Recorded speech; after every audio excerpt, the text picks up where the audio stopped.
Hello guys, welcome back to our channel. আশা করি সবাই ভালো আছো, আমরাও ভালো আছি। এই যে দেখতে পাচ্ছ, রথের দিন সন্ধ্যাবেলা রথ টথ সাজিয়ে সুন্দর করে গুছিয়ে টুছিয়ে দিয়ে বাচ্চাদের বের করে দিয়েছিলাম।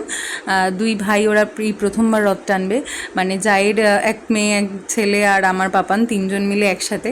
তো যাই হোক, এই যে দেখতে পাচ্ছ বাবু রথ নিয়ে বেরিয়ে পড়েছে। আর সামনে একটা যেহেতু আমাদের ইটের রাস্তা, তো রথ কিছুতেই টানতে পারছিল না, তাই একটু এগিয়ে গিয়ে সমান রাস্তায় এধার থেকে ওধার নিয়ে যাচ্ছে রথটাকে। আর ওর কাকাই যাতে পায়ে বেঁধে পড়ে না যায়, তাই রথের দড়িটাকে এমনভাবে লাগিয়ে দিয়েছে ওর গায়ের সাথে। যাই হোক, ছোটোদের সাথে আবার ছোটোবেলাটা ফেরত পাওয়া গেছে। সন্ধ্যাবেলা সেজেগুজে চলছিলাম হচ্ছে রথের মেলায়। আমাদের বাড়ির খুব কাছেই মেলাটা হয়, খুব বেশি জাঁকজমক কিছু নয়, কিন্তু ভালোই, বাচ্চাদের মজাই লাগে।